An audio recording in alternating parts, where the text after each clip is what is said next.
এবার চলুন একটু জেলার পুজোর দিকে নজর রাখা যাক। হাসনাবাদে চলে যাই। হাসনাবাদের চৌরঙ্গি তলায় লস্কর বাগানের পুজো দেখব। লস্করনগরের পুজো থেকে আমাদের সঙ্গে সরাসরি রয়েছেন অনুপম। অনুপম, এবারের পুজোর কি বিশেষত্ব এদের?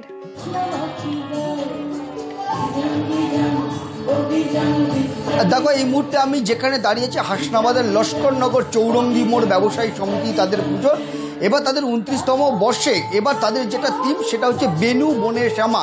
তারা সুদৃশ্য যে পাট এবং বাঁশের যেসব জিনিস, বাঁশ দিয়ে শুধু সুন্দর মণ্ডপ তৈরি করেছে এবং মণ্ডপের মধ্যে বিভিন্ন রকমের পাটের শিল্প তারা কিন্তু তৈরি করেছে। যে তাদের মূল যেটা উদ্দেশ্য, যে পাটের যে শিল্প আস্তে আস্তে দিন দিন বিলুপ্তর পথে, সেই জন্য সেই পাট শিল্পকে আবার সমাজের সামনে তুলে আনতে, পাট শিল্পকে আবার তুলে ধরার জন্যে তাদের এই পরিকল্পনা। এবং যে মণ্ডপ তৈরি করেছে সেই মণ্ডপ দেখার জন্য কিন্তু সন্ধ্যে থেকেই কিন্তু ভিড় উপচে পড়েছে এই মণ্ডপে। এবং মানানসই করে কিন্তু তাদের যে প্রতিমা, সেই প্রতিমাটাও কিন্তু তৈরি করেছে এবং বিভিন্ন রকমের বিচিত্রা অনুষ্ঠান হচ্ছে। আর কিছুক্ষণ পরেই কিন্তু পুজো শুরু হবে এবং তার মধ্যেই কিন্তু যারা যেসব দর্শনার্থী তারা আসছে, পুজো দিচ্ছে। এক কথায় বলা যেতে পারে এই লস্করনগর চৌরঙ্গি মোড় যে ব্যবসায়ী সমিতির পূজা মণ্ডপ কিন্তু জমজমাট সন্ধ্যা থেকে। শুধু লস্করনগর চৌরঙ্গি মোড় বলেই কথা না, আমাদের যেসব পুজো মণ্ডপগুলো রয়েছে সব পুজো মণ্ডপগুলোই কিন্তু ভিড় উঠছে পড়েছে বলা যেতেই পারে। অনেক ধন্যবাদ অনুপম।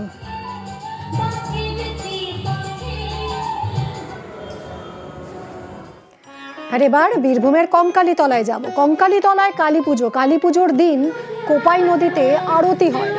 সরাসরি সেখান থেকে রয়েছেন আমাদের প্রতিনিধি ইন্দ্রজিৎ, কতটা জমজমাট এখানকার পুজো, দেখাও।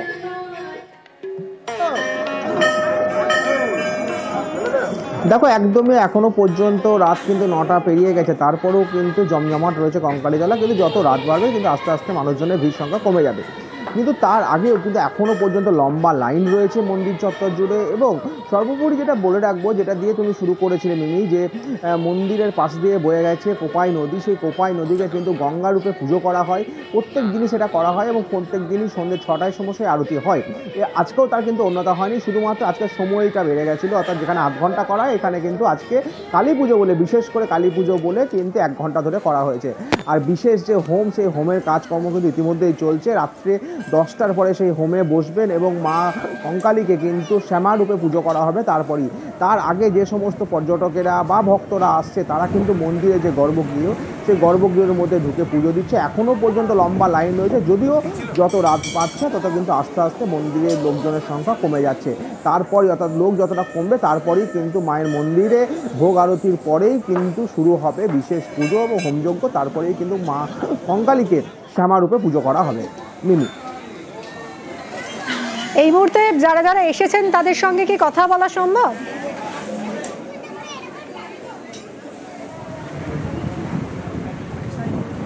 লোক সংখ্যা অনেকটাই কম রয়েছে মন্দিরের মধ্যে। যদিও আমি চেষ্টা করছি যে যারা মন্দিরে রয়েছেন তাদের সঙ্গে যদি একটু কথা বলা যায়, কারণ মন্দিরের যে গর্ভগৃহ, সেই গর্ভগৃহর মধ্যে কিন্তু যথেষ্ট এখনও ভিড় রয়েছে। আর তার জন্যই কিন্তু সাধারণ মানুষ যারা আছে তারা কিন্তু লাইনে দাঁড়িয়ে রয়েছে।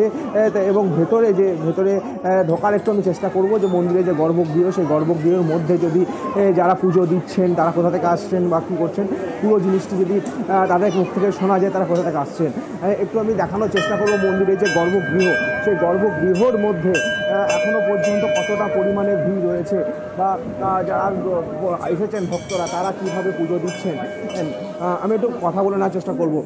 কোথা থেকে আসছেন? আজকে কেন কঙ্কালীতলা মন্দিরে আসেন? প্রত্যেক বছরই আসেন? কালী পুজো বলে কি বিশেষ করে? না, এমনিও আসেন।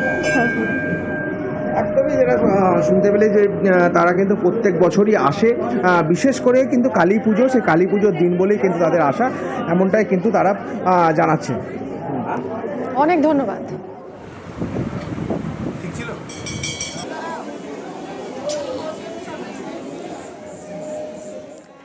বারাসাত টাকি রোড বালকবৃন্দ স্পোর্টিং ক্লাব, তাদের 64তম বর্ষ এবারের পুজো। চামুণ্ডেশ্বরী মন্দির আদলে তৈরি করা হয়েছে মণ্ডপ।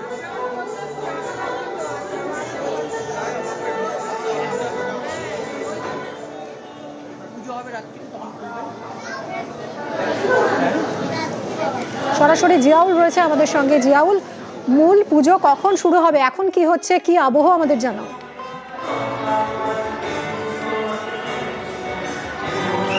দেখো আর কিছুক্ষণের মধ্যেই কিন্তু পুজো শুরু হবে। ফলে আমি এই মুহূর্তে রয়েছি বারাসাতের বালকবিন্দু স্পোর্টিং ক্লাব 64তম বর্ষ। কিন্তু রাত যত গড়াচ্ছে ততই কিন্তু মানুষের ঢল নামছে। তুমি দেখতেই পাচ্ছ মণ্ডপমুখী প্রচুর মানুষ কিন্তু তারা দূর দূরান্ত থেকে এসছেন, জেলার বাইরে থেকে এসছেন। এই মুহূর্তে বালকবিন্দু টাকি রোডের বালকবিন্দু স্পোর্টিং ক্লাবের প্রাঙ্গণে তারা রয়েছেন। ফলে এখানে কিছুক্ষণ মধ্যেই ঠিক 10টায় তারা পুজো শুরু করবেন এমনটাও কিন্তু এখানকার পুজো কমিটি জানাচ্ছিলেন। কিন্তু যেভাবে মানুষের ঢল নেমেছে, অর্থাৎ মানুষের ঢল, বারাসাত মানে কালী পুজো, আলোর উৎসব, সেই দেখার জন্যই প্রচুর মানুষের কিন্তু একটা সমাগম লক্ষ্য করা যাচ্ছে। প্রচুর মানুষ কিন্তু এই মুহূর্তে বারাসাতের কালী পুজো, এই মুহূর্তে বালকবিন্দু স্পোর্টিং ক্লাবে সেখানে কিন্তু ঢল নেমেছে বলা যেতে পারে। একটু কথা বলে নেবো, কতক্ষণের অপেক্ষা দিবে, কোথা থেকে এসছেন, কতক্ষণের কাঠগুলা থেকে আসছে, কাঠগুলা থেকে আসছে। কতক্ষণের অপেক্ষার পরে ঢুকলেন? না বেশিক্ষণ দাঁড়াতে হয়নি। এটাই ফার্স্ট? না না, কালো এসেছিলাম, দেখেছি ওদিকটায়, এখন এখানে না, রাত ভোর যতটা সম্ভব আজকে দেখে শেষ করতে হবে। বলে বুঝতেই পারছো সবাই কিন্তু পরিকল্পনা করেই তারা বেরিয়েছেন। আরো একজনের সঙ্গে কথা বলতে গেছেন আপনি? আমার বাড়ি বারাসাত। বারাসাতে এটাই ফার্স্ট? পরিবার নিয়ে এসেছেন নাকি? না, আমি আর আমার হাজবেন্ড আর মেয়ে। আমার বাড়ি বিধান মার্কেট বিজয় ক্লাবের এখানে। এটাই এরপরে আরো রাতভর কি পরিকল্পনা রয়েছে? হ্যাঁ, পরিকল্পনা তো অবশ্যই আছে। এখন অত দূর যাবো না, বাচ্চাটা ছোট তো, আমি দুটো প্যান্ডেল দেখে বাড়ি ফিরবো, আবার কালকে বেরোবো। খাওয়া দাওয়া আড্ডা সব? হ্যাঁ, সবই তো চলবেই, সে তো অবশ্যই অবশ্যই। একদম বুঝতেই পারছো প্রচুর মানুষ কিন্তু এই মুহূর্তে মণ্ডপমুখী তুমি দেখতেই পাচ্ছ, যারা দূর দূরান্ত থেকে এসছেন। দিদি আপনি কোথা থেকে এসছেন? আমি মধ্যমগ্রাম। কি পরিবার নিয়ে এসছে? খাওয়া দাওয়া রাতভর আড্ডা সবই হবে? এরপরে অন্য কোথাও যাওয়ার পরিকল্পনা আছে নাকি? ওই আশেপাশেই দেখবো। তাহলে বুঝতেই পারছো প্রচুর মানুষের কিন্তু ভিড় রয়েছে। আরো কয়েকজনের সঙ্গে কথা বলে নেবো, তারাও দূর দূরান্ত থেকে এসছেন, মুঠো ফোনে বন্দি করছেন তাদের ছবি। কোথা থেকে এসছেন দিদি ভাই? আমাদের এখানেই বাড়ি, পাশেই সিনচান হাউজিং কমপ্লেক্সে। কি একেবারে পরিবার নিয়ে এসছে না বন্ধু বান্ধব? আমি আর দিদি। দিদি এসছে। খাওয়া দাওয়া কি রাতে রাস্তায় হবে নাকি? হ্যাঁ হ্যাঁ হ্যাঁ। এরপরে আরো যাওয়ার পরিকল্পনা আছে? মানে বুঝতেই পারছো সবাই কিন্তু একটা প্ল্যানিং নিয়েই বেরিয়েছেন যে রাতভর তারা পুজো দেখবেন, একের পর এক পুজো মণ্ডপে যাবেন। কিন্তু তোমাকে যেমনটি বলি, বারাসাত যত রাত গড়াচ্ছে ততই কিন্তু মানুষের ঢল কিন্তু নামছে। তার কারণ বারাসাত মানে কালী পুজো, আর সেই কালী পুজো দেখার জন্য রাজ্যের বিভিন্ন প্রান্তের মানুষ কিন্তু এই মুহূর্তে মণ্ডপমুখী হয়েছেন। এই মুহূর্তে বারাসাত স্পোর্টিং বালকবিন্দু স্পোর্টিং ক্লাব তাদের মণ্ডপে কিন্তু তুমি দেখতেই পাচ্ছ ঠিক করছে ভিড়। এবং যারা নিরাপত্তায় রয়েছেন তাদের কারণ বেশি সময় ধরে তাদেরকে এখান থেকে বের হতে দিচ্ছেন। তার কারণ যত সময় যাবে আরো সংখ্যা, মানুষের সংখ্যা আরো বাড়বে, সে কথা আর বলার অপেক্ষা রাখে না। অনেক ধন্যবাদ জিয়া।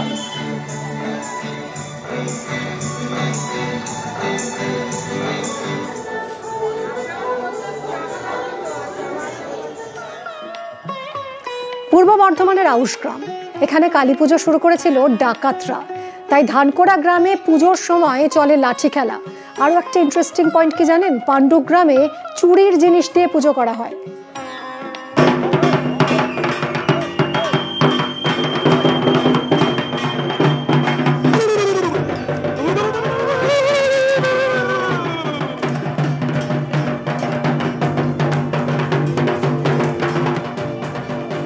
একটা সময় লাঠি খেলতো ডাকাতরা, তাদের প্রতিষ্ঠা করা পুজোয় সেরকম ভাবেই চলে লাঠি খেলা।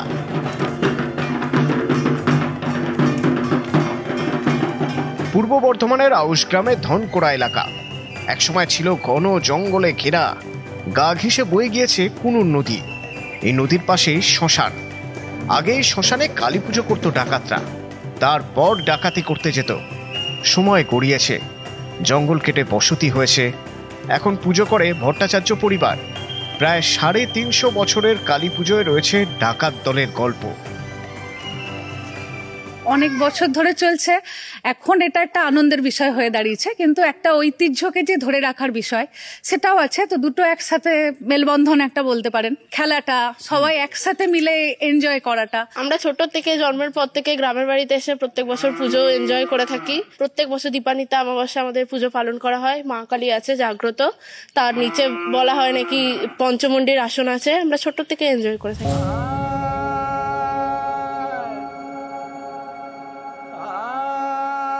আউশ গ্রামেই পাণ্ডুক, এখানে কালী পুজোর প্রতিষ্ঠা করে প্রহ্লাদ ডাকাত।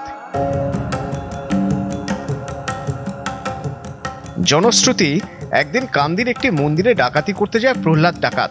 যাওয়ার সময় নাকি কালী তাকে কিশোরী রূপে দেখা দেন। ডাকাতি করে ফেরার পথে পাথরের কালী মূর্তি দেখতে পায় প্রহ্লাদ। সেই মূর্তি প্রতিষ্ঠা করে মেটে পাড়ায়। তারপর থেকে চলে আসছে পুজো। এখন ডাকাতির বদলে চুরির জিনিস দিয়ে পুজো করা হয়। বাপ দাদারা ঠাকুর দাদারা তারা করে এসছে, তারা বড় বড় চুরি করতো আগে। এখন একটা যে কোনো একটা জিনিস চুরি করে নিয়ে মায়ের কাছে আনতে হয়, সেই ইয়েতেই পুজোটা হয়। বা পাটা সবসময় আগে আছে, তার জন্য বামাকালী নামে প্রচলিত। 300 বছর ধরে হয়ে আসছে আমাদের গ্রামে। প্রহ্লাদ মেটে যে ডাকাত ছিল, ডাকাত দল, সেই প্রহ্লাদ মেটেদের বংশধর এখন পুজোটা চালিয়ে যাচ্ছে, কিন্তু পুজোটা এখন সার্বজনীন হয়ে গেছে। পূর্ব বর্ধমান থেকে ক্যামেরায় দীপঙ্কর মল্লিকের সঙ্গে শরদিন্দু ঘোষ, নিউজ 18 বাংলা।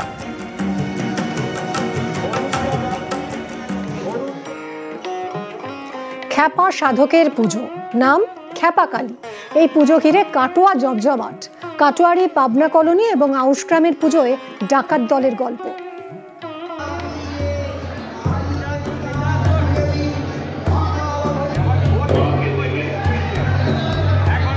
পূর্ব বর্ধমানের কাটোয়ার গৌরাঙ্গপাড়া, এখানকার খ্যাপাকালী পুজো 100 বছরের বেশি পুরনো। জনশ্রুতি রয়েছে, কাটোয়ায় থাকতেন এক খ্যাপা সাধক, তিনি এই কালী পুজো শুরু করেন, তাই নাম খ্যাপাকালী। প্রায় 22 ফুটের প্রতিমা, 3 কেজি সোনা আর প্রায় 6 কেজি রূপোর গয়নায় সাজানো, সোনার মুকুট এবং হাড়ে চমক। এই পুজোয় ভিড় করেন ভিন রাজ্যের পুণ্যার্থীরাও। মায়ের কাছে না এলে আমাদের মন ঠান্ডা হয় না। মায়ের কাছে এসে তবে আমাদের একটা বছরটা আমাদের হয়, মানে এখান থেকে শুরু হয়। মা ভীষণ জাগ্রত, সবারই মনস্কামনা পূর্ণ করে।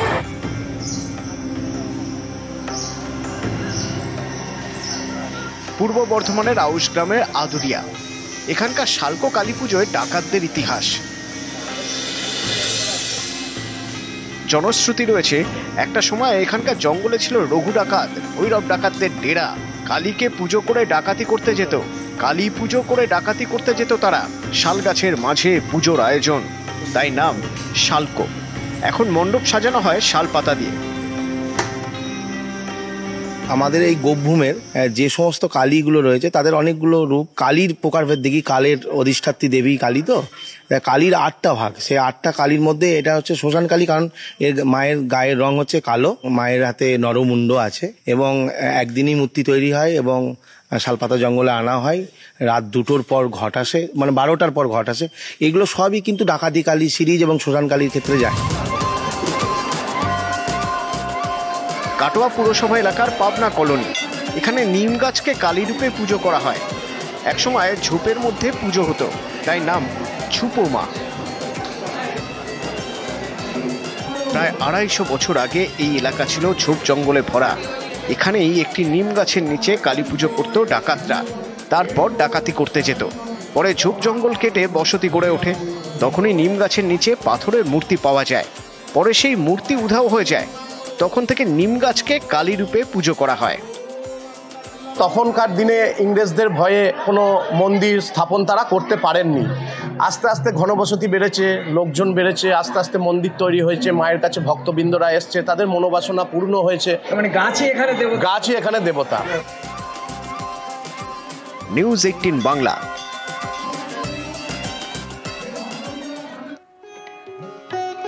বাঁকুড়ার বিষ্ণুপুরে ছিন্নমস্তা কালী, এখানকার কালী পুজোয় জবার মালা আসে বিষ্ণুপুর সংশোধনাগার থেকে। মেদিনীপুর শহর এবং হুগলির সীমাগড়ের পুজো ঘিরেও রয়েছে নানা কাহিনী। ছিন্নমস্তার মন্দির, বাঁকুড়ার বিষ্ণুপুরে এই মন্দিরে কালী পুজোয় ভিড়ে ভিড়।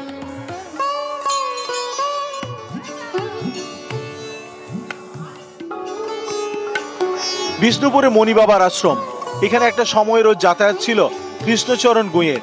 তিনি কালী সাধক। জনশ্রুতি রয়েছে 1973 সালে কৃষ্ণচরণ স্বপ্নাদেশ পান। বামা খ্যাপা এবং ভৈরবী মাতার আদেশে ছিন্নমস্তা কালী মন্দিরের প্রতিষ্ঠা করেন। সারা বছর এখানে পুণ্যার্থী এবং পর্যটকদের ভিড়। কালী পুজোয় ভিড় আরো বাড়ে।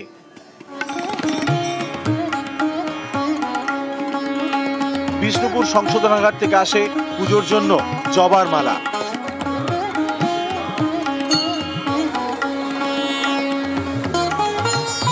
আজকের মতো ভালো একটা দিনে পুজো দিয়ে খুব ভালো লাগলো। এখানে ব্যবস্থাপনাও খুব ভালো। আজকের দিনে মা সকলের মঙ্গল করুন, এটাই চাই। এখানে মনে যে শান্তিটা পাওয়া যায় সেটা মনে হয় অন্য কোথাও গিয়ে পাওয়া যাবে না। মেদিনীপুরের মোটা কালী পুজো, এই পুজো এবার 58 বছরে।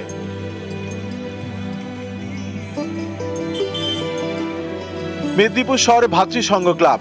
একটা সময় ক্লাবের সদস্যরা নিয়মিত শরীর চর্চা করতেন, কুস্তি অনুশীলন করতেন অনেকে। সেই সময় কালী পুজোর শুরু। কুস্তিগীরদের হাত ধরে পুজো শুরু হয় বলে মোটা কালী নামে বেশি পরিচিত। এই পুজোর প্রতিমা থাকে গরুর গাড়িতে।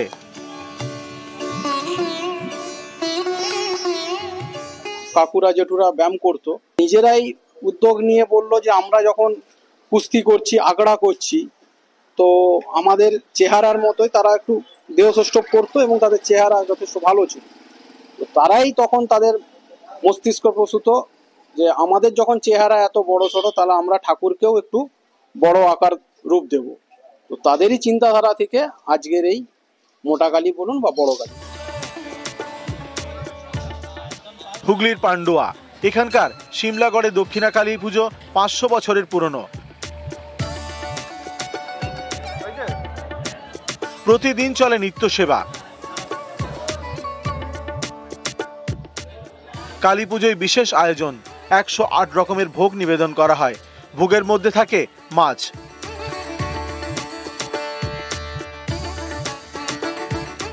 একটা সময় তালপাতার ছাউনিতে ছিল মন্দির, মূর্তি ছিল মাটির।